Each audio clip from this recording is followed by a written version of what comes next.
Saudara terkasih, selamat pagi, berkah dalam. Sudah kita memberi senyum hari ini, Selasa 26 Januari 2021. Gereja merayakan pesta Santo Timoteus dan Titus, Uskup.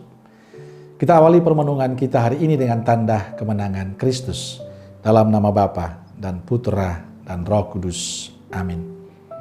Bacaan Injil diambil dari Injil Lukas bab 10 ayat 1 sampai 9. Salam sukacita, semoga saudaraku semua dalam keadaan sehat dan jangan lupa untuk selalu bahagia.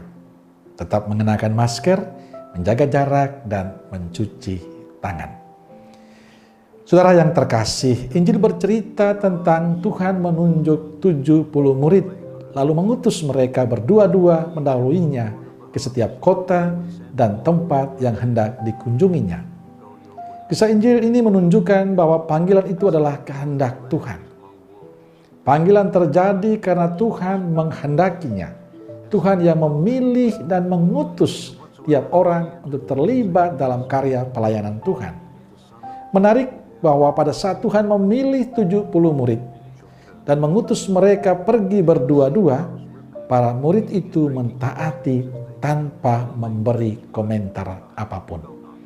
Mereka tidak bertanya, saya dengan siapa, atau saya tidak suka dengan orang ini atau orang itu. Saya lebih cocok dengan orang ini atau orang itu. Tapi mereka pergi sesuai yang dikehendaki oleh Tuhan. Mereka menjalani panggilan dan perutusan itu sesuai rencana dan kehendak Tuhan. Tuhanlah yang mengatur semuanya. Saudaraku terkasih, panggilan untuk melayani Tuhan adalah anugerah dari Allah bagi kita. Kehendak Allah pada diri kita. Allah lah yang merencanakan semuanya.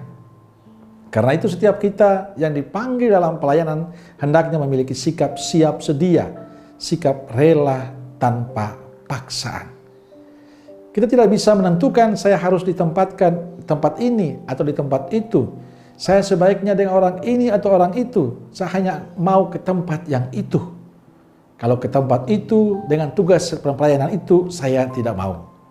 Kalau itu yang terjadi, hendaknya kita perlu bertanya, pantaskah saya menjadi seorang pelayan? Panggilan Tuhan untuk melayani menuntut kesediaan diri untuk melayani seturut kehendak Tuhan, bukan kehendak diri kita. Bagi para imam dan biarawan-biarawati, kisah Injil hari ini adalah sapaan yang sangat mendalam.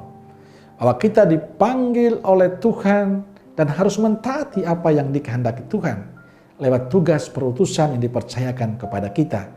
Kita perlu belajar terus-menerus untuk taat pada kehendak Tuhan, bukan kehendak dan kemauan diri kita sendiri.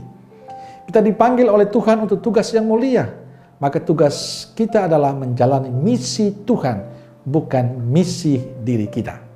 Kita perlu terus belajar membuka hati untuk rencana dan misi Tuhan, sehingga kehadiran kita sungguh menampakkan kehadiran Kristus bagi sesama. Saudaraku terkasih, hari ini kita dipanggil untuk mentaati kehendak Tuhan, melayani sesuai rencana Tuhan, bukan melayani sesuai dengan rencana kita. Misi Tuhan itulah yang kita wartakan dalam kehidupan kita. Amin. Salam keluarga kudus Nazaret. Dan semoga kita semua, keluarga dan komunitas kita, pekerjaan kita hari ini diberkati oleh Allah yang Maha Kuasa, Bapa, Putra, dan Roh Kudus. Amin. Berkah dalam.